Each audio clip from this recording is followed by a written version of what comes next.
저희가 오늘 좀 많이 아쉽고 많이 마음 아픈 이야기를 좀 꺼내야 할 것 같아요. 그렇습니다. 네. 날씨까지 이렇게 도와주네요. 예. 그렇죠? 좀 습하기도 하고, 예, 안구에 습기도 차는 것 같기도 하고. 그냥 그렇네요. 파란 하늘이었으면 좋았겠다 싶긴 한데요. 하지만 이 감정 그대로 뭐 하나님 허락하신 날씨니까 한번 저희 작별 인사를 할 시간이 된 것 같은데 네. 우선 울지 마 보규 아직 울면 안 돼.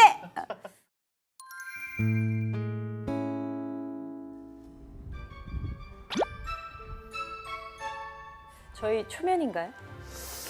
초면인 것 같습니다. 예. 안녕하세요. 어서 오세요.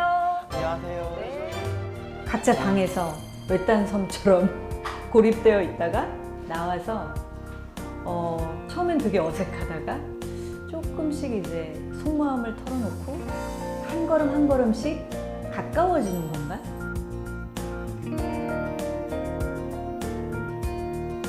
따뜻하게 환대하는 어떤 거실이 있다면 처음 만난 분들이라고 할지라도 하나씩 자기 이야기를 꺼내보이지 않을까 그런 기대가 있습니다.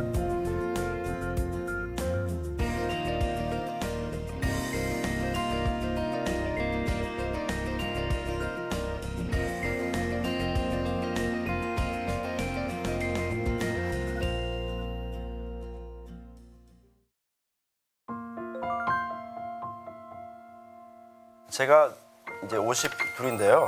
네. 제가 서울에서 52, 52에 김치찌개를 할지는 상상도 못했죠. 네. 2002년도에 제가 이제 미국으로 건너갔어요. 네. 가족들과 함께 건너가서 16년, 17년 가까이 이제 한인교회 목사. 네. 8년 부목사, 8년 담임 목사 네. 이렇게 목회를 했었는데 그 한 3, 4년 전부터 굉장히 힘든 회의가 오더라고요. 제 삶에.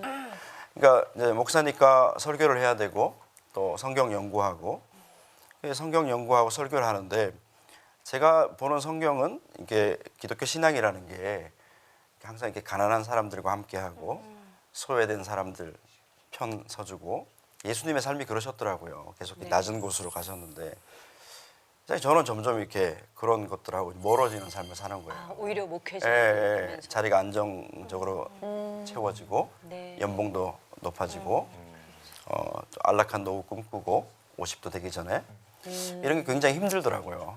그래서 이제 설교할 때 괴로웠어요, 사실은.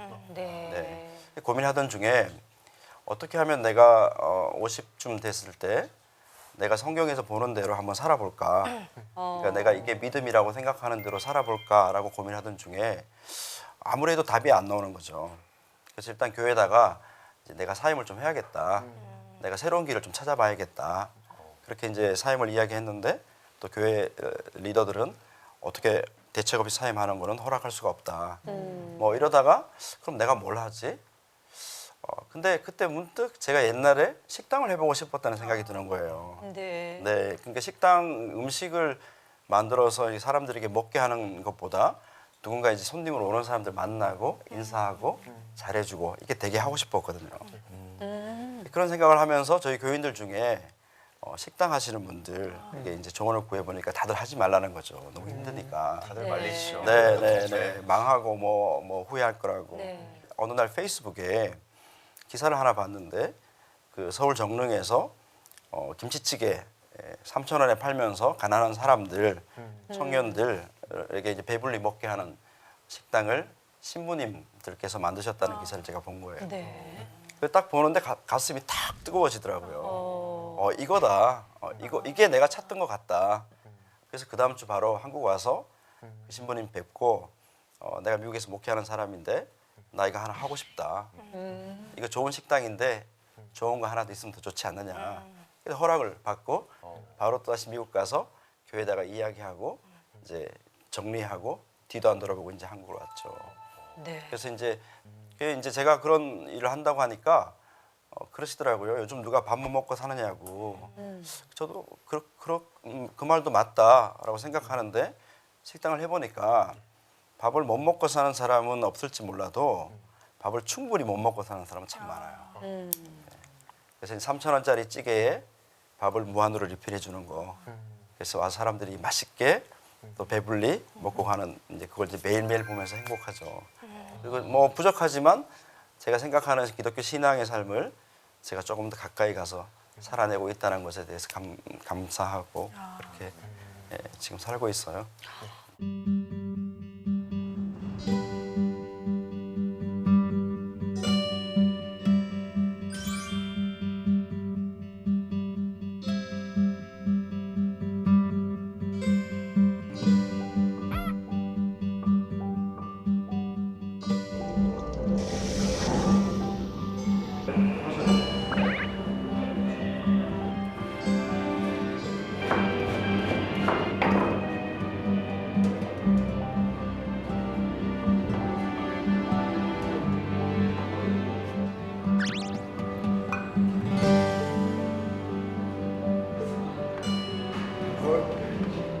어제는 연신교회에서 단체로 좀 왔어요. 네.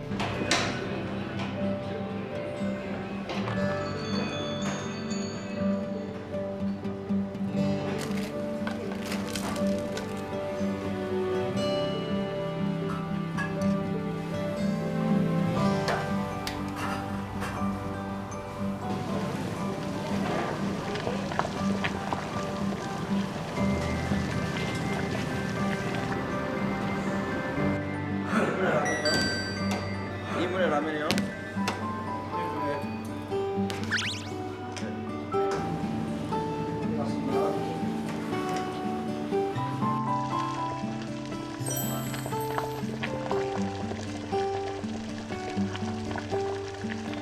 교회 다니시는 분들이 되게 많이 질문하시는 게 왜 목회 안 하시고 이거 하시느냐? 저는 이게 목회라고 생각해요. 실제로 저는 여기서 목회가 일어나고 있다고 생각해요. 손님 중에 단골 손님이 계시잖아요. 그럼 제가 그 사람들에게 밥만 파는 게 아니고 마음도 같이 나누고 안부도 묻고 또 그 사람들은 자기 아픈 거 힘든 것도 얘기하고 제 아는 친구 목사 하나가 와서 잠깐 있다가 제가 손님하고 이야기하는 걸 옆에서 보면서 그런 얘기를 하더라고요. 야, 이거 목회구나. 그래서 이게 참 목회라고 저는 생각해요. 물론 교회 안에서 이제 목양하시는 목사님들도 훌륭하시지만 교회 밖에 있는 사람들에게 이렇게 예수님 마음으로 다가갈 수 있다는 것은 참 좋은 거라고 생각해요. 삼천원입니다. 네, 맛있게 드셨어요? 네, 잘 먹었습니다. 네, 감사합니다. 안녕히 가세요. 네.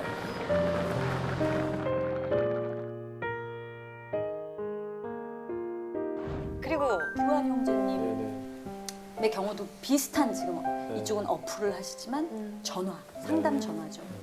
하시잖아요. 근데 이 일을 하게 되신 계기도 굉장히 궁금해요. 계기 자체가 어쩌면 아까 들은 것처럼 이제 지금 10대, 20대, 30대 사망원이 다 자살이거든요. 그러니까 젊은 세대가 다 자살로 이제 막 죽고 있는 건데 우리는 이걸 잘 못 느끼고 있어요. 근데 어떻게 보면 저는 이제 집안에 이제 가족력이 할아버지 때부터 이런 가족력이 있어가지고 할아버지 이제 형제들이 다 자살로 죽고 뭐 친척 형이나 이제 마지막으로 저희 누나가 이제 세상을 자살로 떠나는데 어릴 때는 이제 그거에 대해 잘 몰랐어요. 이제 자살이나 뭐 할아버지나 그런 얘기를 들었지만 피부로 솔직히 그렇게 와닿진 않았어요. 그냥 우리 할아버지 그렇게 죽었구나. 근데 이 피해가 아버지한테 갔던 거예요. 이게 아버지가 어릴 때 되게 홀로 좀 외롭게 살고 너무 힘들게 사니까 분노가 차서 이게 좀 스트레스를 받았지만 이게 포출이 되는 부분들이 그것 때문에 좀 저희가 많이 상처를 좀 입은 게 있었어요. 아버지에 대한 좀 원망함들. 그러니까 중학교 때부터 좀 부모님은 좀 나한테 없는 사람, 누나를 좀 안식처럼 만들었던 것 같아요. 좀 자연스럽게. 근데 이제 20살 때 누나가 자살로 갑자기 죽어버렸어요.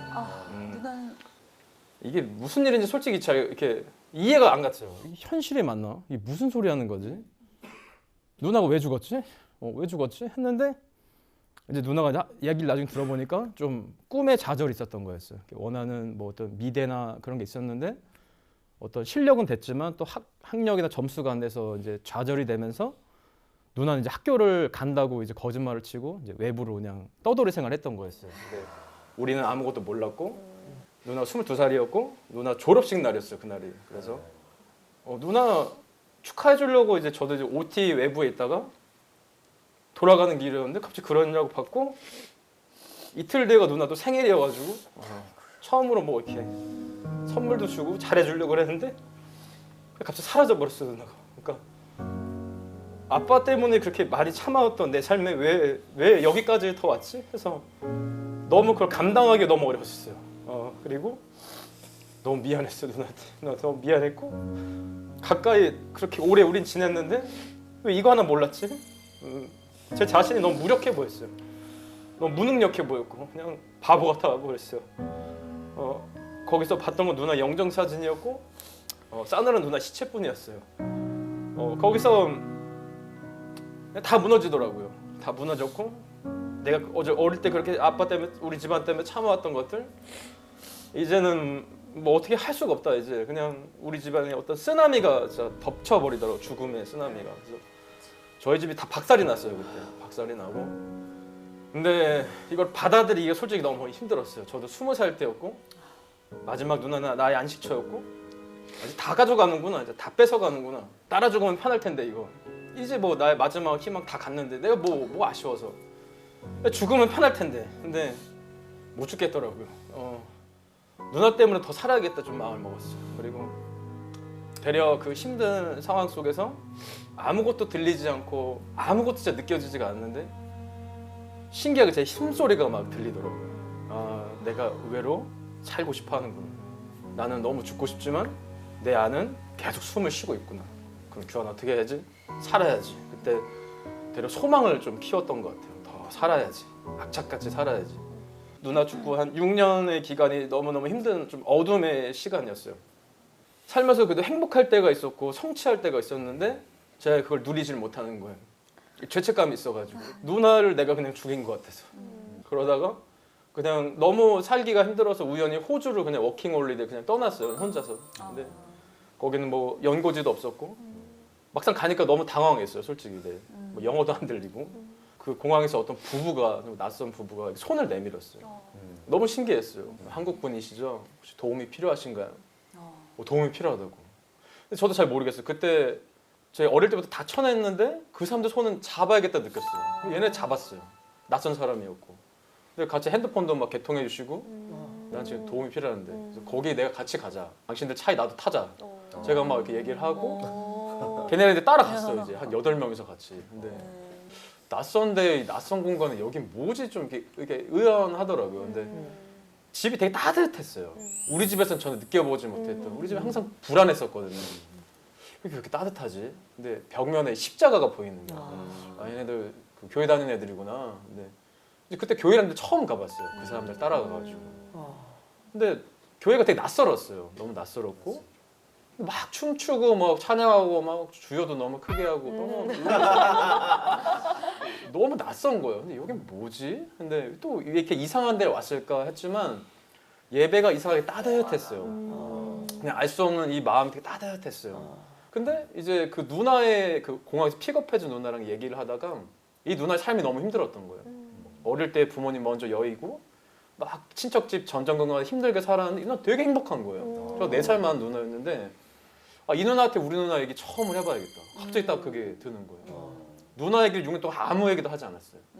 너무 저에게는 아픈 거기 때문에 꺼내지도 못했어요. 제가. 근데 이 누나한테 그 얘기를 해야겠다는 마음이 들어서 밤 11시 그 누나 집에 찾아갔어요. 누나 나 할 얘기가 있어. 밤 11시. 근데 밤 11시에 누나한테 진짜 너무 환대해주고 너무 이 분위기가 딱 만들어졌는데 제가 그냥 막 무슨 말 했는지도 모르겠어요. 우리 집이 막 그런 자살 집안이 있었고 우리 누나도 자살로 죽었고 이런 사람이 한데 눈물이 막 나고 아무 말도 못하는 거였는데 3시간 동안 얘기했던 것 같아요. 막 뭔가 얘기 다 털어놨어요. 그동안 내 안에 쌓인 감정들을. 근데 이 누나는 막 우는 거예요. 그냥. 아무 말도 안 하는 거예요. 뭐지 이게? 왜 나한테 그런 조언도 안 하고 이해한다는 말도 안 하고 계속 우는 거예요. 이게 뭐지? 근데 제 마음이 너무 뭔가 위안 거 위로를 받는 느낌이었어요. 누군가가 이렇게 우는 것만으로도 큰 위로를 받는구나. 그래서 누나가 마지막으로 제 등을 두들기면서 규환아 너무 힘들었겠다 하는데 마음이 막 무너지기 시작하는. 내 안에 막 어떤 그 증오나 분노들이 조금씩 이렇게 흘러가는 거야. 그러다가 되게 치하는 경험을 했던 것 같았어요. 이런 게 어쩌면 사랑일 수 있고 이런 게 어쩌면 그 당신들이 말하는 하나님의 사랑 같은 건가. 규환아 널 너무 사랑했고 너무 보고 싶었고 괜찮다고. 괜찮다. 제가 항상 죄책감이 있었어요. 이게 내가 잘못한 것 같았어. 근데 아무도 나한테 너가 잘못이 아니야 이 얘기를 아무도 해주지 않았는데 내 마음에서 그분이 막 그걸 울려 퍼지게 하시는 거예요. 규환아 네 잘못이 아니야. 괜찮아. 행복하게 살아도 돼. 근데 그게 짐을 그분에게 다 넘겨드렸어. 이 짐을 내가 질 수 없구나. 우리 누나에 대한 짐, 우리 아빠에 대한 짐 당신께 다 드립니다. 그냥 나는 당신께 갑니다. 난 이제 아무것도 없습니다. 그런데 주님이 이렇게 항상 이렇게 끌어안아 주시는 거예요. 사랑하는 아들이라고.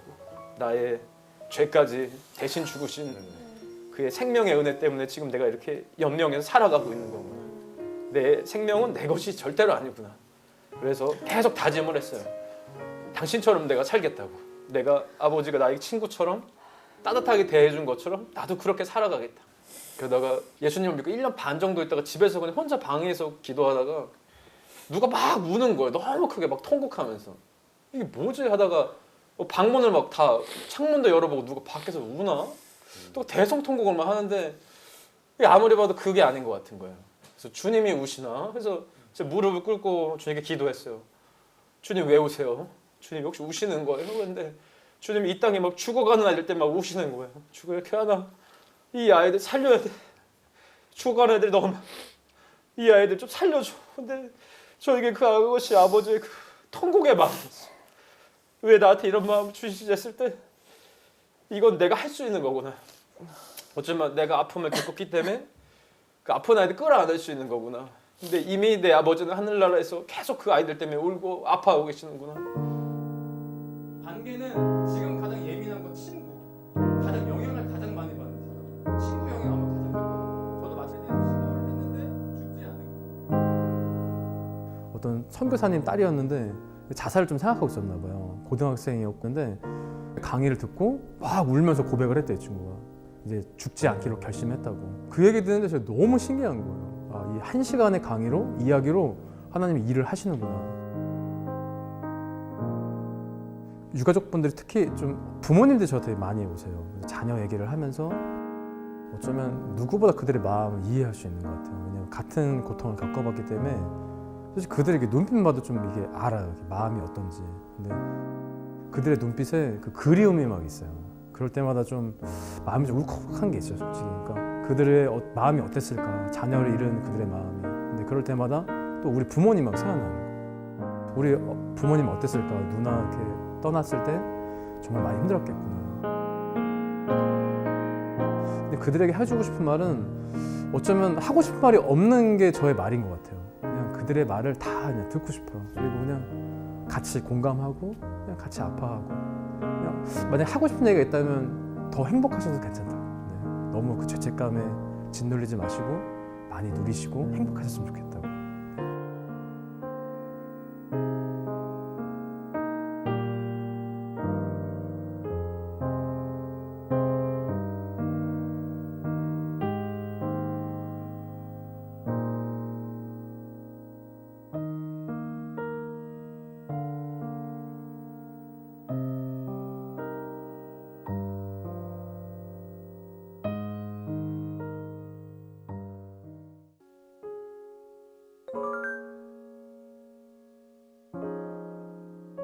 저는 토지의 공공성 확대랑 주거 안정을 목표로 함께주택협동조합에서 일하고 있습니다. 근데 조금 쉽게 얘기하면 네, 지금 무슨 말인지 못 왜 알아들었어요. 이렇게 진지하게 제가 얘기하고 있는지 모르겠는데 함께 집을 짓고 그다음에 함께 집을 적정한 거주비로 안정된 거주기간을 보장하는 주택을 같이 소유해서 같이 살고 그다음에 그 집을 같이 유지관리하고 그 집을 또 다른 누구에게 옮겨줄 생각을 하면서 집을 같이 만들고 살고 관리하는 일을 하고 있습니다. 그러니까 저희가 막 왜 게스트하우스 같은데 네. 이제 제주도나 뭐 어디 놀러 가면은 그렇게 공동 부엌 사용하고 막 네. 방이 따로 있는 약간 그렇게 상상해도 되는 1인 가구들은 그렇게 사용하시고요. 가정이 있으신 분들은 이제 집은 각자 각자 있고 하시고 그러니까 공용 거실이 또 하나 더 있는 거죠.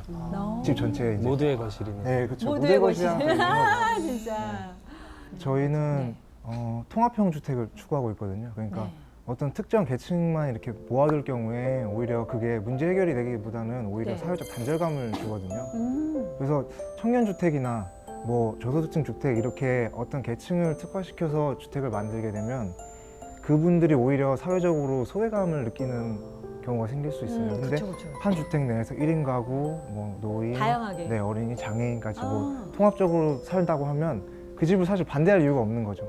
사회가 실제적으로 그렇게 구성되어 네. 있는 거고. 굉장히 창의적인 프로젝트잖아요. 공유 주택이라는 게 너무 다양할 것 같아요. 너무 사실 재밌어요. 근데 힘들긴 진짜 힘들어요. 왜냐면 많은 분들이 같이 하기 때문에 사실 사람이 같이 이렇게 하면 생각이 워낙 다르고 맞아요. 경험 다르기 때문에 네. 와 이게 쉽지가 않은 게 포기할 게 너무 많아요. 각자들이 포기해야 될 것도 너무 많고 네.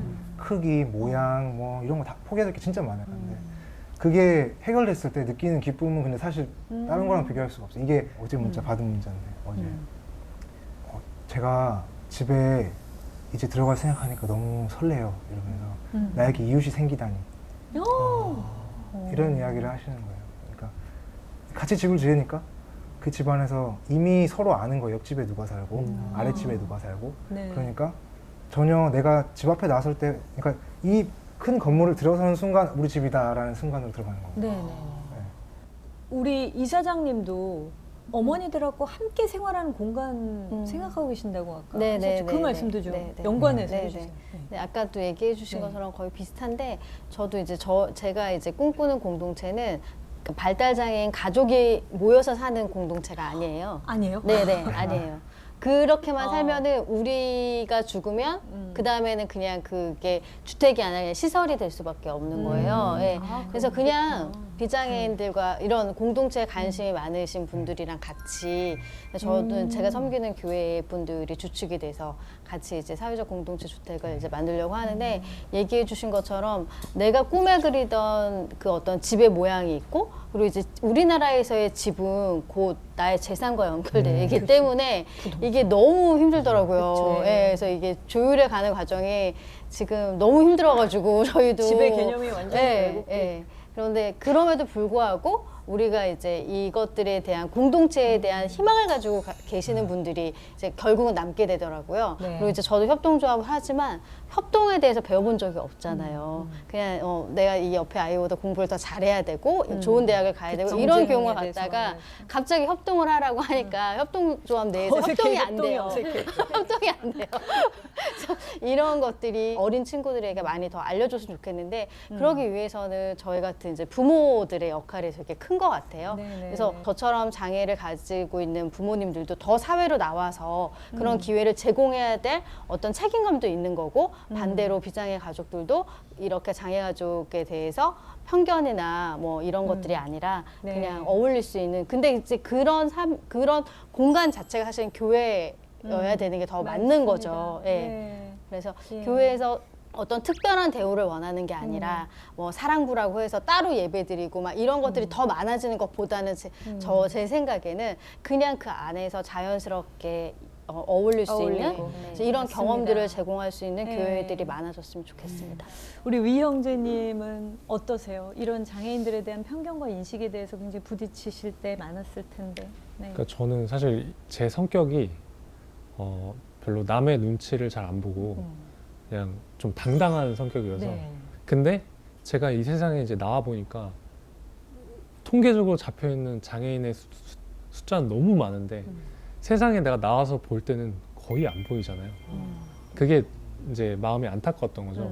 살면서 가장 가까이는 아까 말씀하신 것처럼 가족들, 내 친구들, 나를 처음 본 주변인들이 나랑 같이 하루만 생활을 해봐도 이런 부분에 대해서 너무 시각이 바뀌고 생각이 바뀌고 그들의 삶이 바뀌더라고요. 네.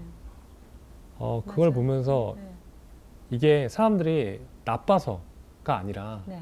몰라서. 네. 네, 맞습니다. 그리고 내가 선뜻 어떤 상황에서 이 사람을 도와주고 싶어도 이 사람이 어떤 마음을 가질지 모르기 때문에 그게 네. 두려워서 그렇죠, 맞아요. 어떤 네, 마음으로 어떻게- 다가서야 네. 될지 모르기 때문에. 예. 뭐 그런 이야기들을 이제 많이 들었죠. 한국교통안전공단에서 의뢰를 받아서 제가 오스트리아에 한번 갔다 왔어요. 영상을 네. 찍으러. 제가 거기 간 이유는 오스트리아에 이제 베리어 프리라고 하는데 베리어 프리가 말 그대로 장벽의 자유라는 뜻인데 그게 예를 들어서 베리어 프리. 네 우리가 만약에 여기 앞에 이 건물은 잘 지어져 있는데 계단이 있으면 휠체어로는 못 올라가잖아요. 네. 그 계단을 경사로로 바꿔주는 순간 거기에 장벽이 없어지는 거예요. 그래서 그걸 배리어 프리라고 하거든요. 실험 카메라인 거예요. 네. 제가 동양인이 휠체어를 타고 가서 이제 타보는 거예요. 지하철, 트램, 버스 네. 이런 걸 다 타보는 거예요. 그래서 시민들의 반응을 보고 실제로 너무 자연스럽게. 네, 너무 편했어요. 서로 도와주고 도움받는 거에 대해서 너무 익숙하고 그리고 실제로 도움을 안 받아도 다 갈 수 있게 돼 있었어요. 너무 편했습니다. 오스트리아에 있는 현지 학교를 섭외를 했어요. 인터뷰를 하러 갔어요. 그 학교가 특수학교이긴 했습니다. 전교생 전교생 중에 25%가 장애를 가진 친구들이었어요. 근데 실제로 그래서 딱 들어갔는데 막 온갖 장애 유형이 있는 친구들과 장애 갖지 않은 친구들이 반이 분리가 안 돼 있고 같은 반에서 통합반. 네, 생활을 하고 있는 네. 거예요. 제가 교장 선생님이랑 이제 교장 선생님 거기서 20년 넘게 근무하신 분인데 질문을 했어요. 사실 우리나라 아까 말씀하신 것처럼 우리나라 막 그 특수학교 네. 설립된다고 뭐 집값 네. 떨어진다고 반대하고 막 네. 이러잖아요. 근데 그런 게 너무 생각이 나서 교장 선생님 이 학교에 자신의 자녀가 장애가 없는 학부모님들은 이 학교에 보내는 이유가 무엇입니까? 이렇게 질문을 했어요. 그러니까 교장 선생님이 우리 아이가 장애를 갖지 않은 아이와 함께 공존하면서 사는 방법을 배웠으면 좋겠다. 그래서 이 학교에 보낸다. 이렇게 말씀하시는 거예요. 너무 그게 진짜. 충격적이었고 부럽네요. 그리고 거기다 플러스 제가 시민 인터뷰를 했어요. 우리는 보통 그렇잖아요. 장애와 비장애는 다르다라는 그런 인식이 인식이 있잖아요. 그래서 그런 인식을 가지면 사냐. 그러니까 하나같이 다른 거예요. 왜 다르다고 생각하냐. 저한테 반문을 하는 거예요. 근데 저도 깨달았던 게 뭐냐면 난 내가 장애를 입고 나서 장애인과 비장애인은 다른 존재다. 그래서 이걸 우리가 인정해야 된다는 제 머릿속에 프레임이 있었던 거예요. 근데 그들은 그게 아니었던 거예요. 장애와 비장애를 다르다고 생각하는 것 자체가 이상한 거예요. 같은 거다. 그걸 왜 그렇게 생각하냐. 그 공동주택 이야기하셨을 때랑 이야기하셨을 때 저한테도 되게 큰 도전이 됐어요. 아, 이런 방법이 있겠구나. 이 방법이 네. 있죠. 학교에서 당연히 교육해야 되는 거 맞는데 정말 그 전에 우리가 네. 살고 있는 그 실생활에서 같이 살아갈 때 네. 아마 아까 말씀하신 것처럼 먼저 천국에 가도 우리 아이가 그 사회 속에서 자연스럽게 살 수 있다고 생각합니다.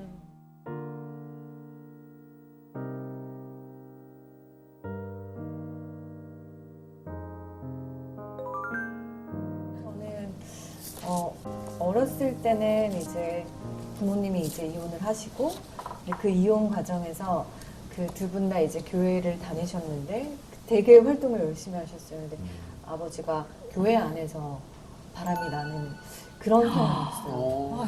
어렸을 때는 저는 막 칼로 이제 온몸을 자해하고 그럴 정도로 제 스스로가 싫었고 항상 이제 화가 나 있었어요. 그래서 분노했던 삶. 그래서 항상 막 데스메탈 이런 거를 듣고 피어싱 같은 거 이제 대학 들어가자마자 막 피어싱을 엄청나게 해서 얼굴이랑 귀에도 뭐 24개 정도 하고 대학교 캠퍼스를 걸어가면은 막 이제 학교 게시판에 그 사람 봤다 막 이 정도로 굉장히 어둡고 고스 뭐 이렇게 되게 어둡게 하고 다녔어요. 그리고 항상 색안경 끼고 누가 나를 보는 게 싫었고 항상 화가 나 있던 사람이었는데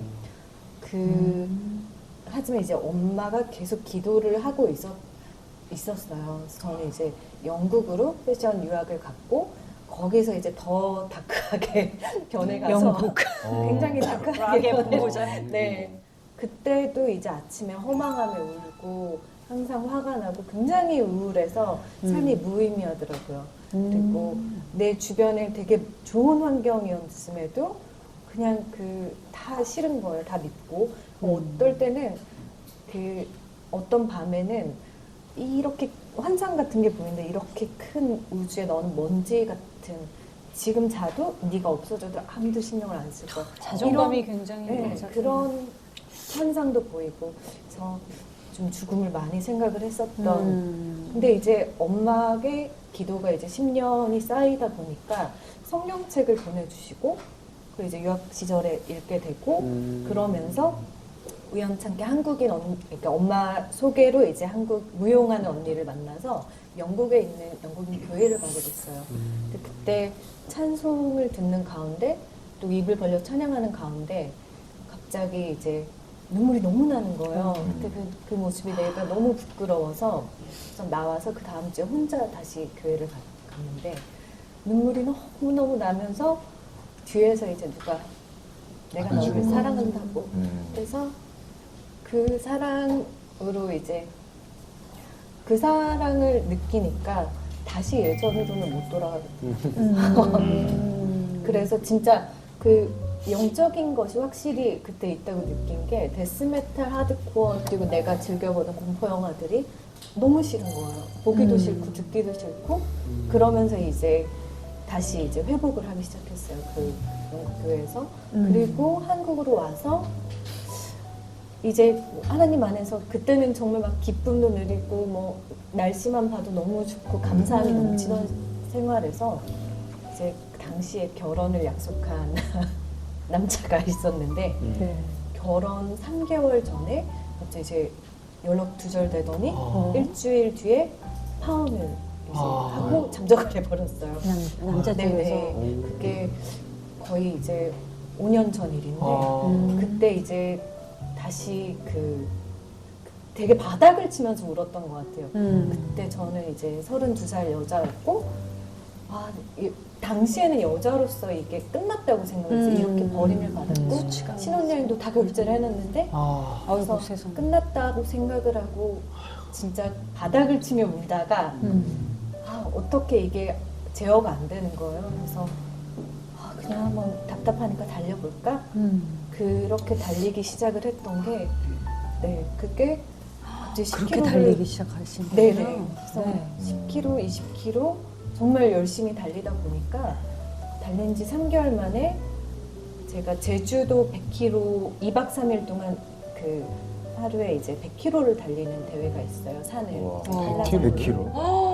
그거를 달리고 그 가운데서 근데 그 3, 4개월의 여정 동안 너무 많이 회복이 됐어요. 그 육체를 사용한다는 거, 운동에 전혀 이제 관심이 없었으니까 그렇게 회복되는 것도 느꼈고 그리고 자연이 주는 하나님이 주신 선물에 너무 감사하더라고요. 그래서 완주를 하고 그 후부터 이제 풀코스 마라톤에서부터 달리기를 계속 하다 보니까 내가 이 기쁨을 좀 많은 분들과 누리고 싶다 이 생각이 들어서 바로 이제 창업을 준비를 해서 시작을 하게 됐어요. 그리고 그 가운데서 만난 이제 분이랑 결혼도 해서 지금 같이 또 회사를 왠지 박수 쳐야 되겠네요.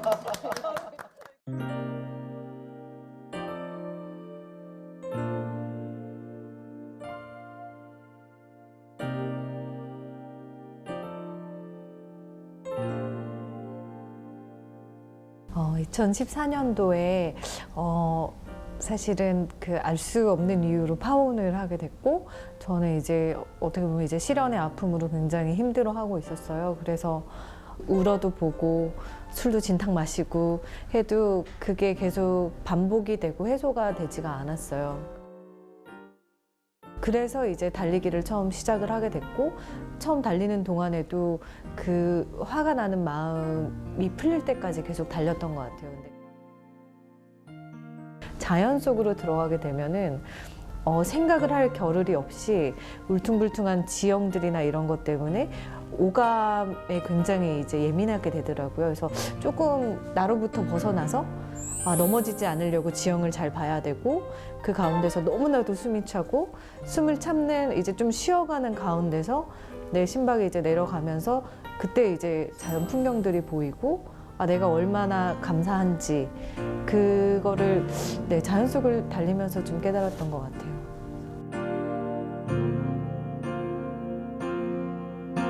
아내는 저에게 인생의 페이스메이커. 달릴 때는 페이스는 다르지만 인생에 있어서만큼은 서로에게 이제 페이스메이커가 되어주는.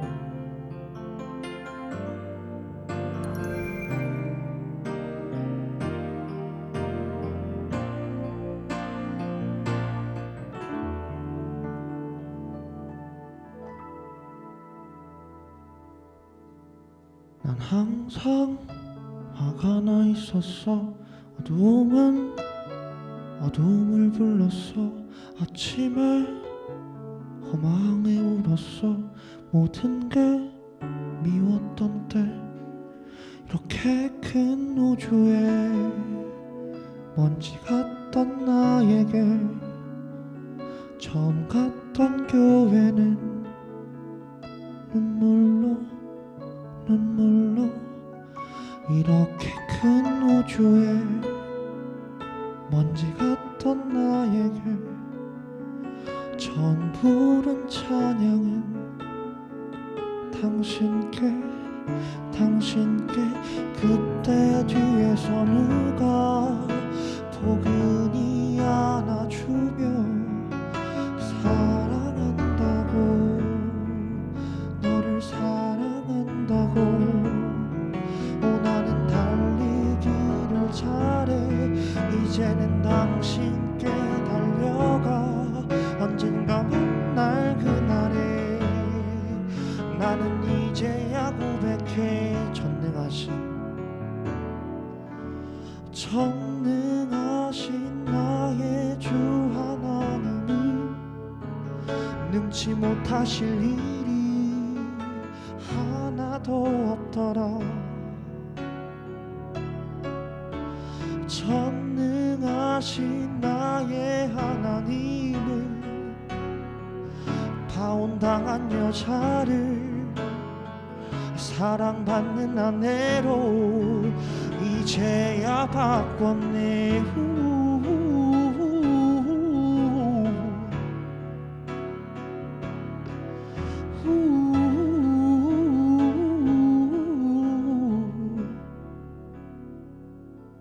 나는 달리기를 잘해.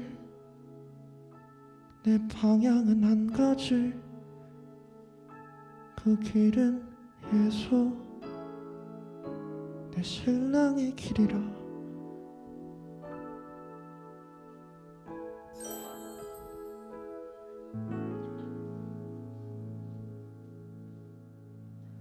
자꾸 눈치를 보게 왜 나 안 해줘? 나 해줘. 왜 나 안 해줘 이렇게 좋은 거를? 따로 메일로 보내드릴게요. 예. 따로 해줘. 나 지금 이거 들으면서 하는 거 들으면서 와. 저희 매 시간 나 왜 안 해줘? 너무 몰입했대잖아. 상훈 씨의 사연 너무. 화가 올라갔어. 제가 이렇게 화나 있었습니까? 저처럼. 나 뚜루로 가야겠다. 저희가 정말 추억이 많은 어떤 시간들을 보냈습니다. 네. 근데 이제 아쉽지만 모두의 거실이 이제 문을 닫을 시간입니다. 다 울어야 돼, 이 타이밍.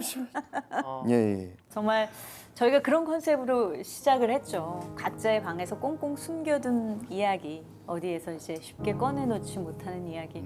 물론 이 한국의 모든 가정의 거실이 그 이야기를 나와서 부모님들 앞에서, 사랑하는 가족 앞에서 꺼내놓을 수 있는 공간이 되었으면 너무너무 좋겠다는 이제 취지로 저희가 시작을 했는데요. 이제 저희는 각자의 삶으로 또 돌아갑니다. 네. 네. 그래서 또 각자의 우리가 이야기를 쌓아 나가겠죠. 네. 그러다가 언제 하나님이 다시 허락하시면 또 이 모두의 거실에 문은 활짝 열릴 수 있을 것 같아요. 천국에서도 모두의 것이 한 표. 천국에서도 모두의 것이 한 표. 진짜. 오! 저는 시즌 2를 생각했는데 바로 천국으로 올라가네요. 그때까지 기다려야 된다는 허락하지 않으실 건가? 이 땅에서는 더 이상? 그 뭐 모두의 거실이 다시 시작돼도 거기가 곧 천국이죠, 그렇죠? 그럼요. 네. 역시 명 MC십니다. 예. 정말 시청자 여러분들이 너무 많이 감동받아 주시고 치유가 됐다, 위로가 됐다라는 말씀 들려주셔서 저희가 이렇게 잘 지금까지 꾸려온 것 같습니다. 저는 그리고 모두의 거실이 앵콜 할 거라고 믿어요. 맞습니다. 다시 예. 우리는 만날 거라고 믿어요. 이런 님이 프로는 왜 돌리시죠? 이런 프로는 꼭 다시 만들어질 거라고 믿고요. 예. 그때까지 저희 잠시 헤어지는 걸로 알겠습니다.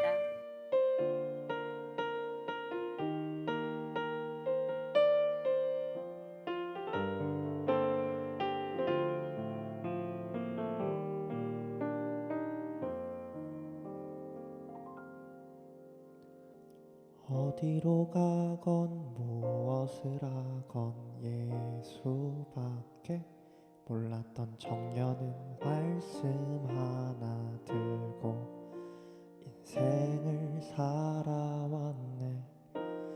열정이 많아 오해도 받고 쓰렸던 시간은 추억이 되었고 지쳐서 졸다 만났던 주님은 사명을 주셨네. 주가 곧 오신다. 주가 곧 오신다. 주가 곧 오신다.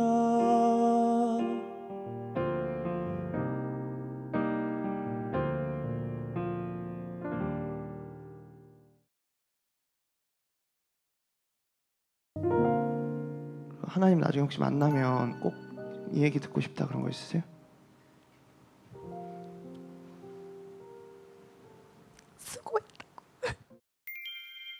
우리의 삶을 통해 주님의 나라가 오는 것과 주님의 뜻이 이루어지기를 바란답니다. 우리의 인생 안에 주님을 환영하는 순간과 당신의 얼굴을 보기를, 당신의 얼굴을 보기를, 내 주의 얼굴을 보기를 간절히 바라옵니다. 당신의 얼굴을 보기를 간절히 바라옵니다.